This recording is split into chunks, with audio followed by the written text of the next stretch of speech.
Right, hello everybody and welcome back to a brand new video. It is the last day before lockdown 2.0 here in England and I am out on one of my favourite golf courses, the most welcoming golf course in the northwest of England, Formby Ladies Golf Clubs.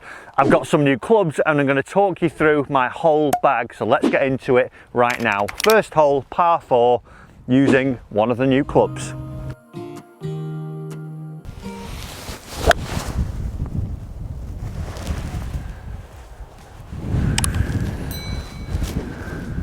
And that's about perfect to start the day off with. So definitely being out here on the golf course when the sun is shining, there's hardly a cloud in the sky, definitely makes you forget a little bit of the madness that is going on and just makes you appreciate the good things in life. So we're going to fire through this bag, pretty much a whole new bag. There's 2 clubs that have stayed from my last what's in the bag, I think it was. Yeah, 2 clubs that have stayed, so let's take a look at the first things that are in my bag. Okay, so the first things that have gone new in the bag are the T20 wedges from Mizuno. I've got a 50 and a 54 degree in these in the chrome finish. Now, I've played with 52, 58 for probably, I think, all my golfing life nearly. There was one time I changed it, but I've gone to 50, 54 and 58 to keep them in line with what I've got in the iron set. I didn't want to see that there was massive gaps because that's what I was finding from my old irons and my wedges. I had a pitching wedge round about 46 and then a 52 and a 58 and there was just not enough, the spacing wasn't quite right on there, so we've gone 50 and 54 in the T20, and then I've gone to the new ES wedge in the black finish in the Mizuno also. I definitely chose that wedge because it was a lot more spinnier, so they put a lot of the mass behind the centre of the golf club, right behind the sweet spot, so when you get that pure strike it's definitely spinning up a lot more. I found during the testing of these. If you haven't seen the testing video as well, do check out the channel, it's a great custom fit guide for you. But those are the wedges I'm using. They've all got dynamic gold tour issue wedge shafts in them, Z-cord grips, and they just feel great so far. Let's pinch one away here.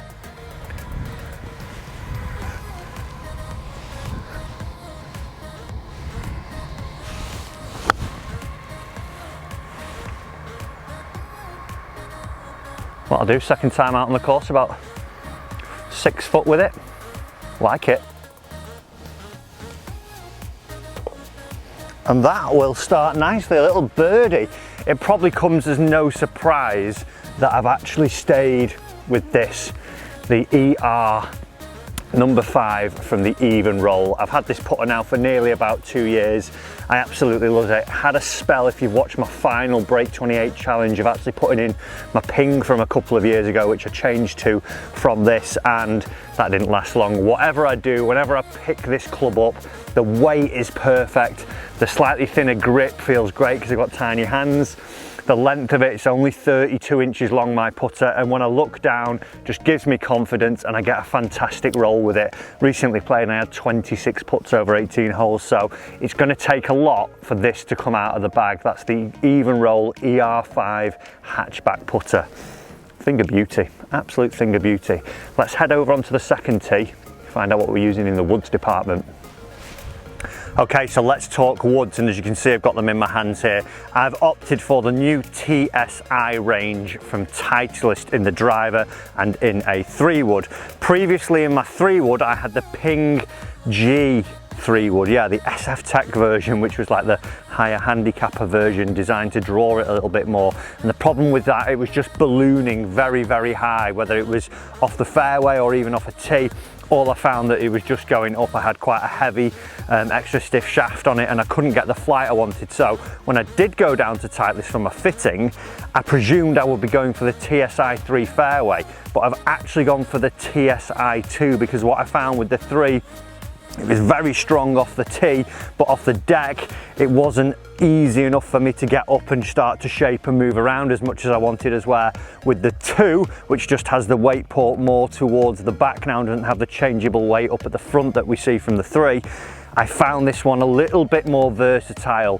When it was off the deck, I could get it up in the air, I could shape it, and when it was off the tee, I still found that I could get that strong flight with that one. So that's the 3-wood that's gone in the bag for me.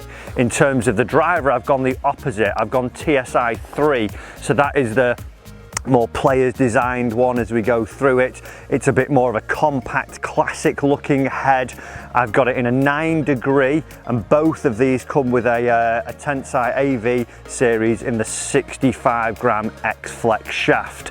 Now this is set at D4 and the weight track put to H2 because my sweet spot tends to be a little bit more towards the heel. If anything, I never really get it toey. If anything, I'm always slightly heel, so I found that with this, I still get the ball speeds I want when I am striking like that. I think one of my challenges over the winter, if you've watched that final 28 video yet, if you haven't, click the link up here for it. I think I need to get a little bit longer with drive. I was carrying on average when I did my fitting 278 yards, which isn't too bad, but if I could get up to that 295, 300 carry, that would be absolutely amazing. So let's give one of these a go. We're on the second hole here at Formby Ladies. Absolutely gorgeous, one of my favourite holes on the course. I think we're going to go 3-wood.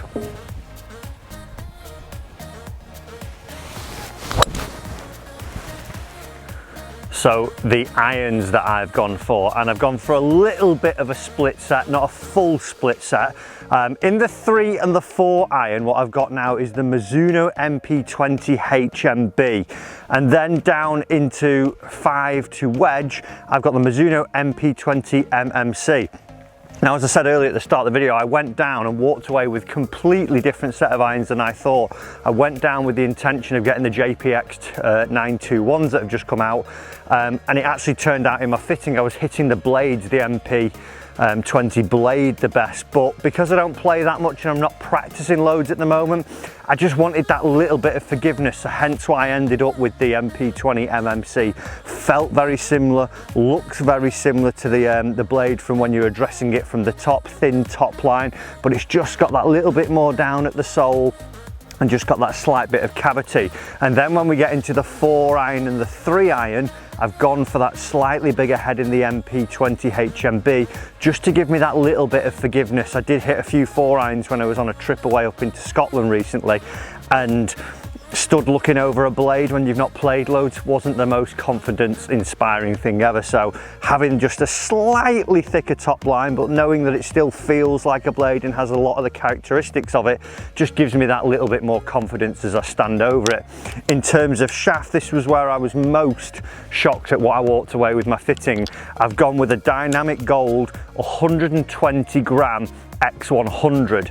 Now for me, when I was thinking that my swing needed to be a little bit faster and that I needed to get a little bit more flight on them sometimes because I don't spin it the most, it's actually how I was loading the club in the downswing turned it out that I needed something where it was a little bit firmer towards the tip end but slightly softer in the butt as I was getting fit for my shafts. Me personally, if I was going to go on the website and look at them, I was looking at something like a 90 gram steel in the X Flex, maybe like a C-taper or something like that, but it turns out that I needed these, and honestly when I'm hitting them now, so much control over the ball. My Hogans do a great, lovely set of irons, but I found that they were moving quite a little bit as well. I'm really starting to find that I'm getting a lot more control over the flight, hardly any shape when I'm shaping them now. It's just a little cut or a little draw, which has been absolutely fantastic. So let's see me fire one of these MP20s away. They're going to go 6 iron. I've got 180 here. So this is the Es21 wedge here I was talking about. Looks quite sort of thick from the back here, but it's because of how they produced it to move the mass around the club head. But like I say, finding that I really get a great amount of spin, especially from sort of 40 to 50 yards with it. It looks nice and sharp down at the leading edge, even though it's got 8 degrees of bounce on it for a 58 degree, but looking nice and clean cut down at the ends, not looking really bulky, even though from the back it looks like that ever so slightly, but when you put it down and you've got it behind the ball, the profile looks really sharp and clean as you're going through it, which is what I really want from a lob wedge.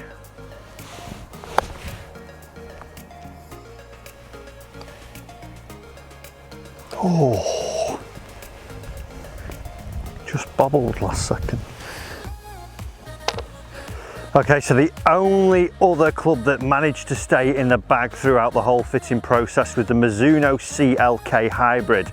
I've had this for about 6 or 7 months now. It's got a tensing shaft in it in the 80 gram TX Flex. It's set at 19 degrees, so it fills that gap nicely between the 3 wood and my 4 iron. I will swap this in between the 3 iron and this club depending on if I'm playing a little bit more linksy golf or I'm feeling that I want to flight the ball a little bit lower. I would generally put my MP20 3 iron back in, but definitely a club that I found I really like the feeling of. Great flight off it, very powerful, definitely. Has that movability as well if I wanted to get it a little bit more lofted to send it a little bit more up in the air, but definitely one that I'm quite happy with. It is interesting that I've stayed throughout all my woods, driver and 3 wood, and then going into the hybrid, that they've all turned out to be tensai shafts as I've gone through. Obviously they're Titleist in my woods and Mizuno in these, but they are something that I'm really enjoying with and feel very stable shafts as I'm going through. So those are the clubs. Let's get onto this little par 3 now and finish off here and see if we can get another little birdie. Would be nice to finish this video off.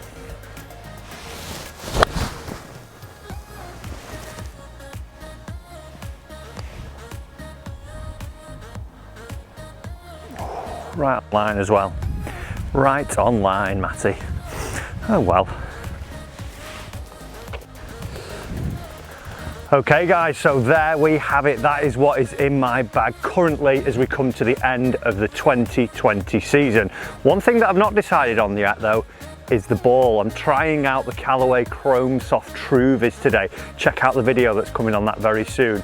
I'm going to do a series testing out different balls, telling you what they're about, who they're aimed at, just to help you guys make informative choices when you go out and do purchase your golf balls. But those are the clubs that are in my bag. If you have liked this video guys, do remember hit that subscribe button down below, turn on the bell notification.